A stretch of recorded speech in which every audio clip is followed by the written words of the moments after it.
The funeral was over, but the air still carried the heavy perfume of lilies clinging to Emily Carter's black dress as she lingered in the quiet pews of St. Mary's Church. Friends and neighbors had already drifted home, whispering condolences and sharing polite memories of Eleanor Carter, the woman they remembered as sweet, devout, and endlessly generous.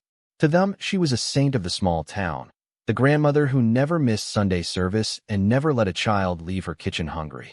Yet as Emily stared at the altar, her hands pressed tightly together, she felt only confusion and a gnawing unease. Her grief was real, but so was the unshakable sense that her grandmother had died with secrets locked tightly away. Emily's mother appeared at her side, her voice brittle with exhaustion. "Emily, people are waiting at the house. You shouldn't sit here alone." Emily nodded but remained frozen, her eyes still on the flickering candles at the altar, the silence pressing against her ears. Eleanor's last days had been quiet but heavy, marked by long stares and murmured phrases that never made sense. Emily remembered the way her grandmother's cloudy eyes had locked on hers, as if pleading for something unspoken. That look haunted her now. By the time she returned to the family home, the rooms were crowded with mourners balancing paper plates and glasses of wine, relatives exchanging shallow words, neighbors speaking in hushed tones about how kind Eleanor had always been. Emily slipped past them all, craving air, craving space away from the suffocating performance of mourning. She climbed the stairs, her heels muted against the carpet, until she reached her grandmother's bedroom. The door creaked open, and she stepped into a world suspended in lavender and dust. The bed was perfectly made, the vanity scattered with jewelry boxes and photographs of long-dead family members. Emily sat on the edge of the quilt her grandmother had sewn by hand, running her fingers over the worn fabric, the weight of absence pressing down on her. That was when she noticed it, a chest of dark oak tucked halfway beneath the bed, the brass lock broken clean. Her pulse quickened. She remembered Eleanor's warnings from childhood. Never touch the chest, never ask what was inside. And yet here it was, waiting. Emily pulled it free with effort, her hands trembling as she lifted the lid. Inside lay folded linens, old letters tied with twine, and at the very bottom a leather-bound book whose spine cracked as she touched it. Across the first page, in her grandmother's familiar cursive, were the words, "Promises I must keep." Emily's throat tightened as she turned the pages. She expected recipes or prayers, perhaps notes about family events. Instead, her eyes caught words that made her skin prickle. July 14th, 1972. I told him I would never speak of it again. The girl is gone, and with her, the truth. I promised to carry this sin until my last breath. Emily blinked hard, reading the line again. The girl is gone. She flipped further. Another entry. It was not supposed to happen, but we covered it. The river keeps its secrets. I live with the weight, but I could not betray him. Not then. Not ever. A floorboard creaked behind her. Emily snapped her head up to see her cousin Daniel leaning against the doorway, a whiskey glass dangling from his fingers. Tall and broad, he smirked as his eyes slid to the book in her hands. What did you find? More of Grand's sermons? His tone dripped with mockery. Emily quickly shut the journal. Nothing. Just old papers. Daniel's eyes narrowed, the smirk fading into something sharper. Careful, Em. You start digging through Eleanor's past, you might not like what you find. He lifted his glass in a lazy salute and sauntered away, but Emily's heart pounded faster. Daniel was greedy, always circling arguments over inheritance like a vulture. If he had even an idea of what she held, he would twist it to his advantage. When the house emptied late that night, Emily sat cross-legged on her bed with the journal open before her, reading until the words blurred. Entry after entry revealed the same chilling truth. Her grandmother had hidden something terrible. A summer night. A girl who vanished. A promise of silence between Eleanor and an unnamed accomplice. I see her face in my dreams. Eleanor had written in 1983. The river took her body, but I took her voice. I promised him. A promise sealed with silence. Emily slammed the journal shut, her breath ragged. The air seemed to thicken, the shadows lengthening around her. Her grandmother, the woman praised as virtuous and kind, had been complicit in something dark, a crime buried beneath decades of silence. She pressed the leather cover to her chest, rocking slightly, whispering, "Gran, what did you do?" But the journal offered no answer, only the faint scent of ink and dust clinging to its pages. The night stretched on, and with every hour Emily's dread grew heavier. She could not tell her mother. It would shatter her. She could not trust Daniel. He would weaponize it. Yet she could not unread what she had seen. Somewhere in this town a girl had died, and Eleanor had chosen silence. Emily lay awake until dawn, her eyes fixed on the journal beside her, her mind churning with impossible choices. The morning light crept across the floorboards, but it did nothing to ease her unease. She knew one thing with terrifying certainty. Her life would never be ordinary again. And in the quiet stillness of that morning, she realized the promise Eleanor had kept so fiercely might now demand a price from her. Emily had thought the hardest part was opening the journal and daring to read her mother's bitter words, but she quickly realized that the words were only a door. The real storm lay behind it. The journal's entries pointed to long-buried betrayals during the inheritance fights after her grandmother's death, names half scratched out, accusations cloaked in venom, and promises of revenge written in ink that still looked fresh. She knew if she stopped now, she could return to her quiet routine, put the journal back in its box, and let the past rot undisturbed, but something inside her resisted. Maybe it was the shame she felt when remembering how blind she had been to her mother's secret battles. Maybe it was curiosity that gnawed at her every time she closed the book. Or maybe it was the faint pulse of fear that if these grudges still had teeth, she might already be in danger. So she began her own investigation, scribbling notes in the margins, mapping names to faces she barely remembered from childhood gatherings, and visiting the dusty town library to confirm dates. But once she started asking questions, the world around her shifted. Neighbors who once waved politely now turned their backs. Old acquaintances suddenly pretended not to know her. One woman, Mrs. Halpern, who had lived across the street for decades, told Emily in a sharp whisper, "You'd do well to burn that book before it burns you." Emily tried to laugh it off, but the woman's eyes, clouded with age yet hard with something close to terror, followed her all the way back to her car. The more she asked, the clearer it became that people remembered those years of division and lawsuits, but none of them wanted the stories dragged back into daylight. She spoke to an old childhood friend, Daniel, whose father had been involved in the dispute over the family land. Daniel was polite at first, even warm, but when she mentioned her mother's journal, his tone snapped shut like a slammed door. "Emily, some things are best left alone," he said, his jaw tight. "You don't understand how ugly it got. You don't want to."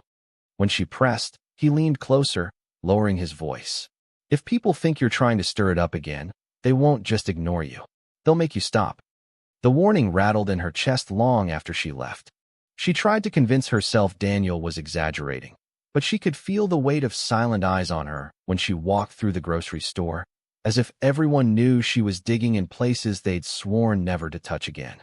One evening, Emily drove out to the edge of town, to an abandoned farmhouse that had been mentioned repeatedly in the journal.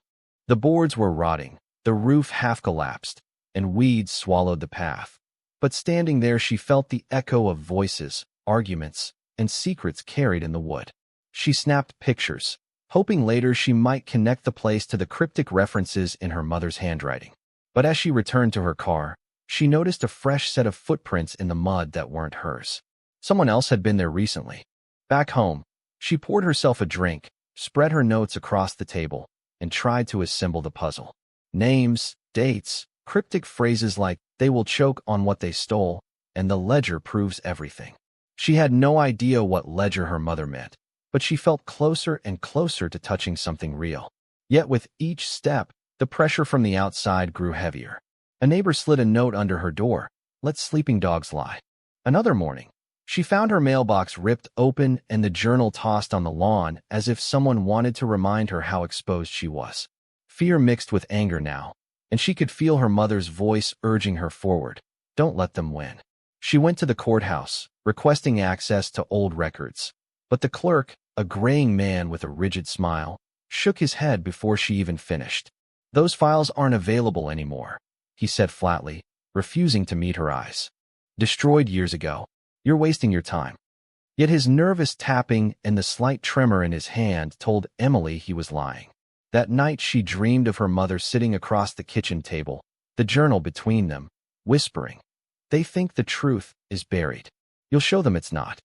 The dream woke her at dawn, her heart pounding, the sky outside still streaked with darkness. She made coffee, sat down, and read the last page of notes she'd written. Only then did she notice something she had missed before. In one entry, her mother had scribbled the initials of a local attorney, a man who had mysteriously disappeared from town during the inheritance battle. She underlined the name twice. If she could find out what happened to him, maybe she could untangle the threads that had everyone so afraid. Later that day, she decided to confront Daniel again, hoping to pry out more details. When she arrived at his house, however, his wife answered the door with cold politeness, saying Daniel was unavailable, and shutting the door before Emily could argue. But as she turned back to her car, she saw Daniel standing in the window, watching her with an expression that was equal parts guilt and fear. Emily's determination hardened. She would not stop now. Yet as the sun set and she walked back into her quiet kitchen, she realized her phone had 3 missed calls from an unknown number, all within the last hour. A voicemail waited. She pressed play. The voice was low, distorted, almost mechanical, but the words chilled her spine. "You don't want to find the ledger. Stop before it stops you." She dropped the phone, her breath caught in her throat, her pulse racing as if someone were already standing in the shadows of her house. Emily sat in her kitchen long after the distorted voicemail ended, her eyes fixed on the phone as if it might ring again, her breath shallow, her palms clammy. Fear gnawed at her, but it carried with it something sharper, almost exhilarating. The knowledge that she was onto something, that whatever her mother had hinted at in the journal still mattered enough to threaten her decades later. She forced herself to replay the message until the words lost shape, scribbling down the exact phrasing, searching for hidden meaning. But what haunted her most was not the warning itself. It was the certainty that someone was watching. She checked the locks on her doors twice, closed every curtain, yet still felt eyes pressing against the glass. By morning, exhaustion blurred her focus, but she refused to retreat. Instead, she packed the journal in her bag and drove into town again, determined to press further. At the diner, where the smell of burnt coffee mixed with grease and chatter, she flipped through the journal under the table, scanning the cryptic entries for names. That was when a voice interrupted her. "You're your mother's daughter, aren't you?" Emily looked up to see a woman standing over her, maybe in her 50s, with sharp eyes and a tired smile. Emily recognized her after a moment. Lydia Grant, once a secretary at the law office where the inheritance battle had been fought. Lydia slid into the booth uninvited. "I thought someone might come asking questions again," she said, her tone low, conspiratorial. "But I never imagined it would be you." Emily hesitated, her instincts torn between relief and suspicion. Lydia stirred sugar into her coffee slowly before speaking again. "People won't tell you the truth because they're scared. Your mother wasn't the only one who kept records. That ledger she wrote about, it existed. I saw it with my own eyes." Emily's heart jumped. "Where is it now?" Lydia shook her head. "That's the problem. The lawyer who kept it vanished. Everyone says he ran off, but that's not true. He left notes behind, notes that pointed to something dangerous. If you want answers, you'll have to be braver than your mother was." She stopped short. "You can't." The words stung. Emily wanted to defend her mother, but she knew Lydia was right. Her mother's revenge had been carried out in half measures, wrapped in secrecy, leaving the journal as a testament to her unfinished war. Before Emily could press further, Lydia leaned closer, her eyes darting to the windows. "Meet me tonight, by the old mill road. I can't say more here." Then, just as suddenly, she slid out of the booth and left, her coffee untouched. Emily's pulse hammered. An ally, finally, but one whose motives she couldn't fully trust. That evening, Emily drove to the meeting spot, her headlights cutting through the mist.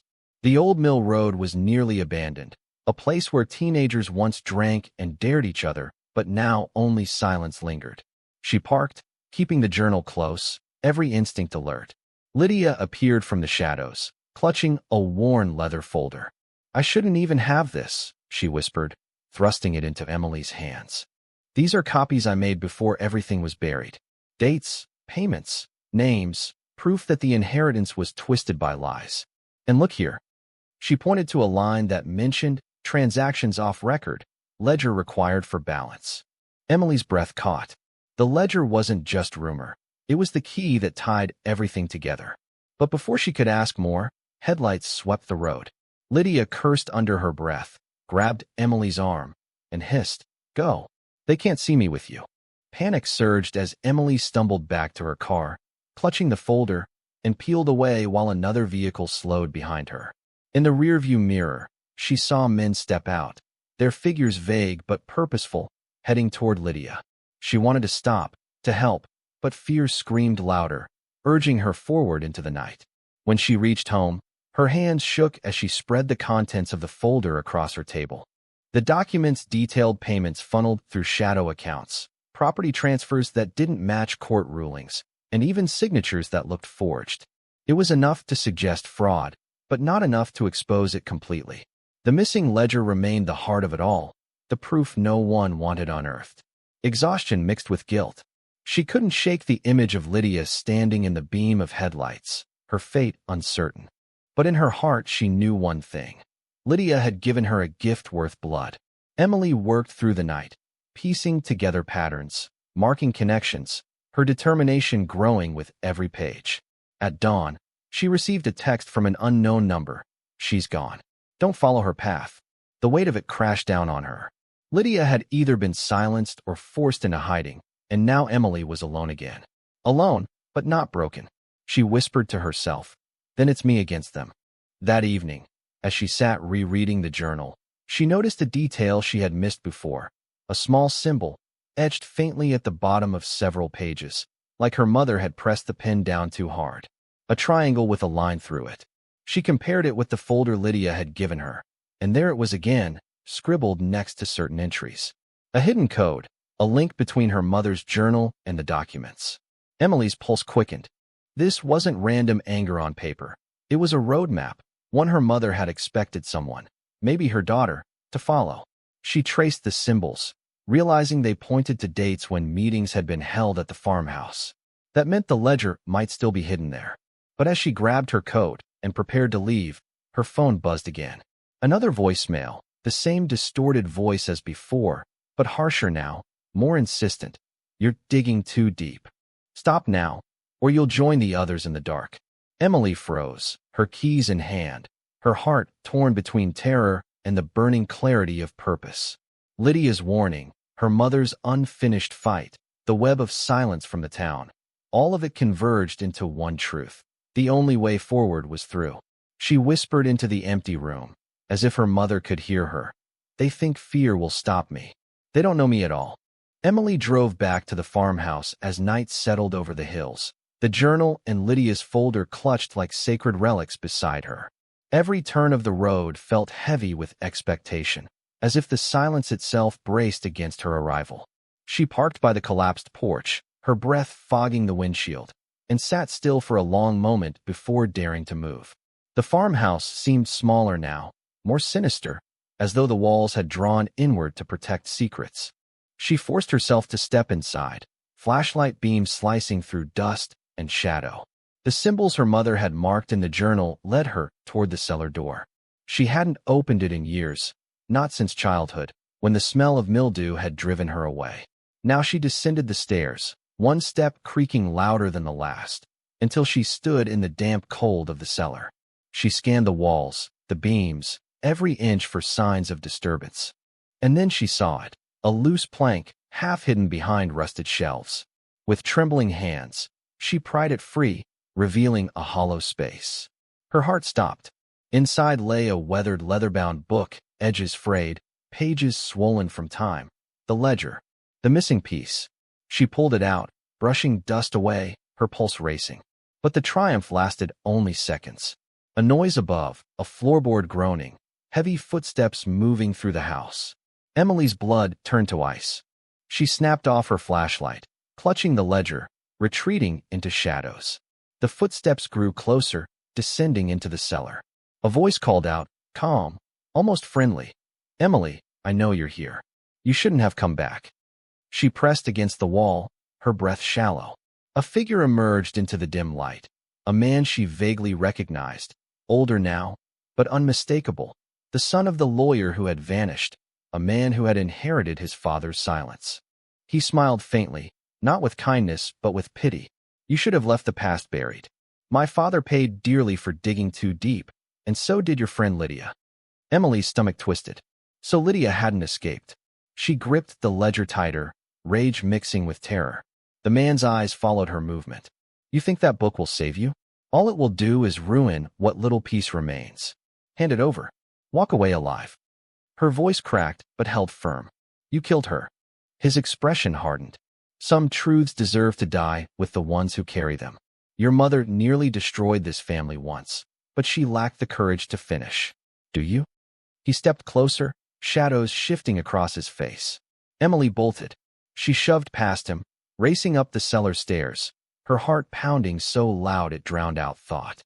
He shouted after her, footsteps hammering close, but she burst into the night, clutching the ledger as if it were oxygen itself. She dove into her car, slammed the door, and sped down the dirt road, headlights bouncing against trees. Behind her, another engine roared to life. A chase. The road twisted sharply, gravel spitting beneath her tires. She fought the wheel, adrenaline coursing, every nerve screaming for survival. The other car stayed close, headlights blinding in her rearview mirror. She swerved into back roads, praying memory would guide her, but the town's outskirts were a labyrinth. At last, she veered into an abandoned service station and killed her lights, holding her breath as the other car roared past. For a moment, silence again. She clutched the ledger to her chest, tears stinging her eyes, realizing how utterly alone she was. Lydia was gone. The man in the cellar had made clear there were others willing to kill for silence. And her mother's journal, once a map of vengeance, now felt like a curse she had willingly embraced. Exhaustion weighed heavy, but fear refused to let her rest. She opened the ledger under the dim glow of her phone, scanning entries that confirmed everything: bribes, threats, property stolen, a conspiracy that reached through nearly every family tied to the inheritance. Names leapt out, people she had grown up around, their signatures binding them to corruption. Her stomach churned. These weren't faceless villains. They were neighbors, old friends of her mother, even men and women who had smiled at her in church. She slammed it shut, while rising in her throat. The truth wasn't just dangerous, it was poison, seeping through every root of the town. She thought of taking it to the police, but the documents made one thing clear. Some officers were listed among those who profited. The corruption reached deeper than she imagined. Her phone buzzed, startling her. A new message, a single photograph of her car parked at the service station. No words, just proof she was seen, even in hiding. Panic surged. She dropped the phone, her mind spiraling. There was no one left to trust. No ally. No safe place. Even her own home could be watched. She pressed her forehead to the steering wheel, whispering, I can't do this. I can't. But even as the words left her lips, her mother's voice seemed to echo in memory, sharp and unrelenting. They win only if you stop. Emily lifted her head, tears cutting through grime on her cheeks. She stared at the ledger, trembling, but a fire lit inside her chest. She could not surrender, not after Lydia's sacrifice, not after her mother's unfinished war. But strength came with a price, and she knew what it meant. She would have to burn bridges, risk everything, maybe even her life. She tucked the ledger into her bag, started the engine, and whispered, then let them come. As she pulled back onto the road, a shadow moved at the edge of her headlights. A figure stood waiting in the middle of the street, unmoving, as if daring her to continue. Her foot hovered over the brake, her body frozen, her fate tightening like a noose. Emily slammed the brakes, tires screaming against the asphalt, the headlights framing the figure in the road. He didn't flinch, didn't move. She could make out his face now, the same man from the cellar, eyes glinting with an unsettling calm. Her pulse thundered, fingers trembling on the steering wheel. She could have gunned the engine, mowed him down, fled into the night, but something in his stillness rooted her in place, forcing her to face him. Slowly, deliberately, he walked toward her, hands raised as if in truce, though his eyes betrayed anything but peace. She rolled down her window just enough to hear him. It ends here, Emily, he said, his voice steady. You've read enough to know this doesn't touch just your family. These names, these records, They'll tear the town apart. Do you really think you can carry that weight? Emily gripped the ledger tighter, her knuckles white. The truth isn't mine to bury. His smile turned bitter. Truth? This isn't truth. It's ruin. You're not saving anyone. You're setting fire to everything your mother couldn't finish. And for what? Revenge? Justice? Or just the thrill of thinking you're the hero of a story that's older than you? The words cut deep, because in her quietest moments, Emily had wondered the same. But now, with the ledger heavy in her lap, she understood something different. This wasn't about vengeance, not anymore. It was about breaking a cycle of silence that had chained her family and her town for decades. She opened the car door, stepping into the cold air, her legs unsteady but her voice firm. If you think fear will stop me, you haven't been paying attention. His expression hardened, the calm mask slipping, revealing desperation beneath. Then you leave me no choice. He lunged, trying to wrench the bag from her shoulder, but Emily fought back, shoving him hard enough to stumble. They grappled in the glow of her headlights, their struggle raw and clumsy, fueled by rage and survival. His hands found her throat, squeezing until her vision blurred, stars exploding behind her eyes. She clawed at him, kicking wildly, until her hand found a rock by the roadside. She swung with everything she had, connecting with a sickening thud. He crumpled to the ground, groaning, not dead but stunned. Emily staggered back, gasping, the ledger still pressed to her chest like a lifeline. She knew she couldn't stop here. This was the moment her mother had feared, the moment Lydia had died for, the moment when silence or truth would define everything that came after. She stumbled back into her car, hands shaking, and drove not to her home, not to the shadows where she could hide, but straight into town, toward the courthouse that loomed in the square. Her mind screamed at her to turn back, to vanish, but her heart roared louder. She parked beneath the ancient stone steps, clutching the ledger, her breath clouding in the chill night.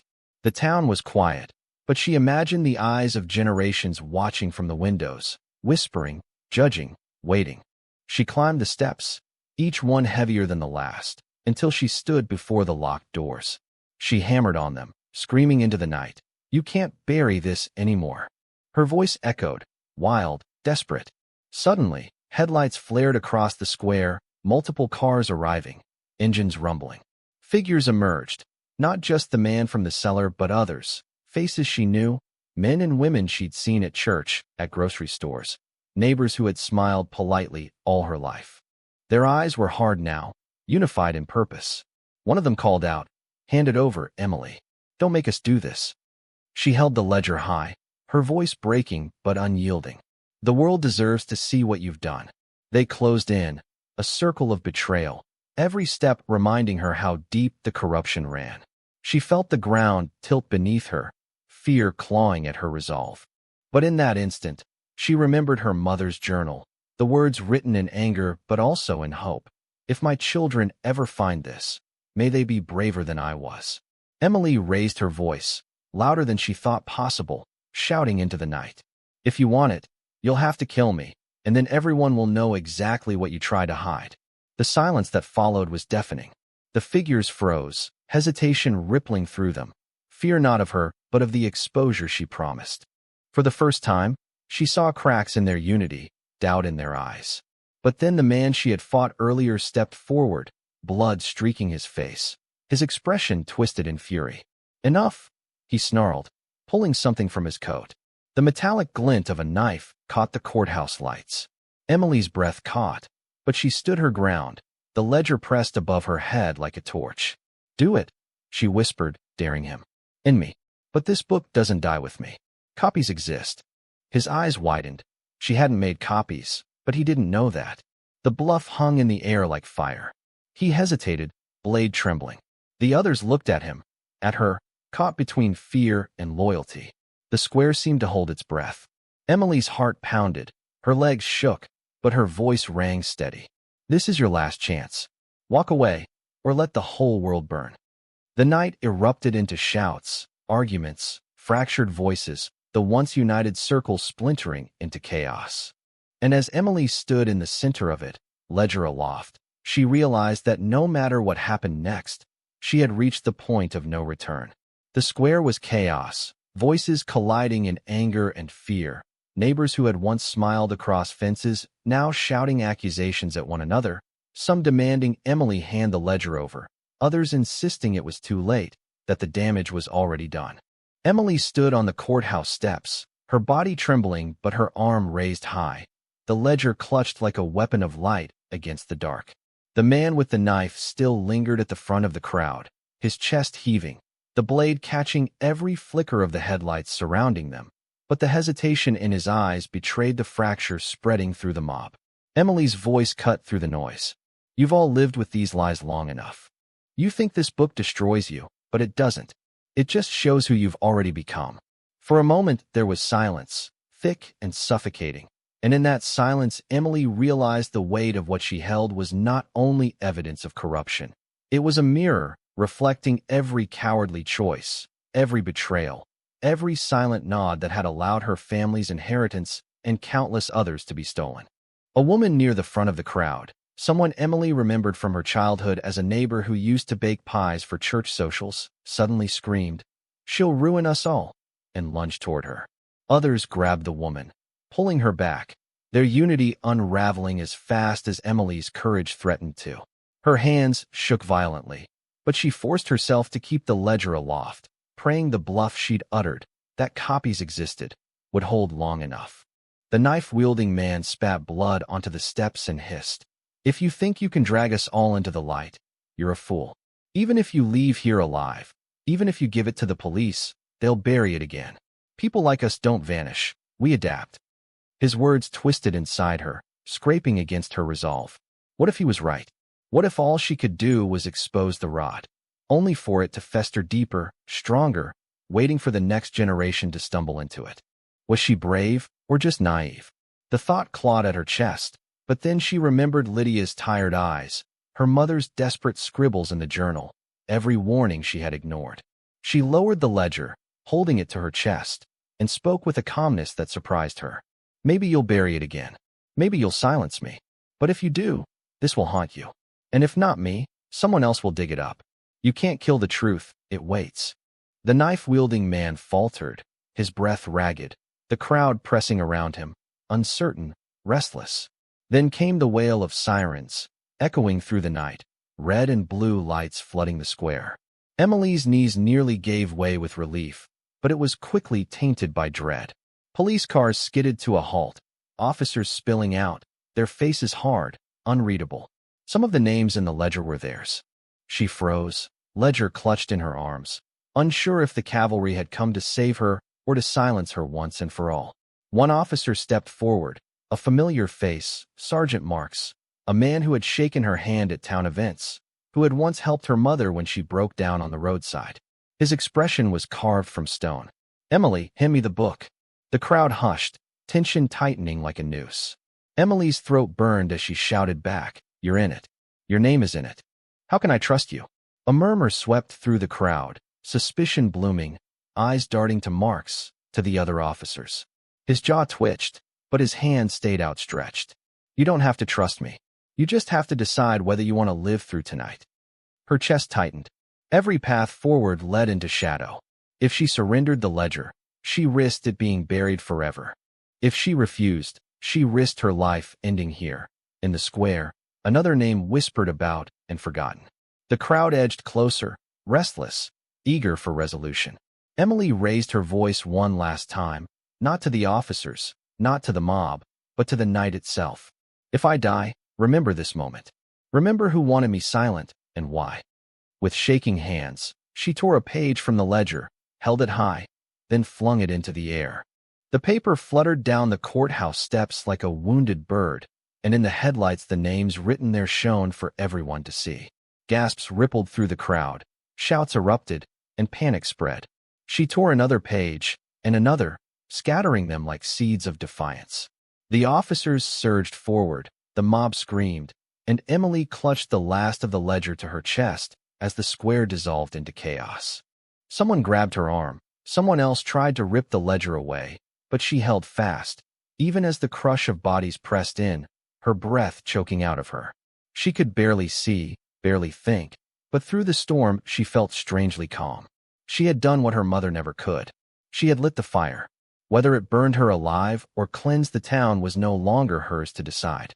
The last thing she saw as she was dragged down the courthouse steps was the wind lifting one of the scattered pages into the night sky, carrying the truth higher than anyone could reach. And as darkness closed in around her, Emily thought not of victory, not of defeat, but of the question that would haunt her town forever. When faced with the truth, would they choose to bury it again, or finally let it set them free?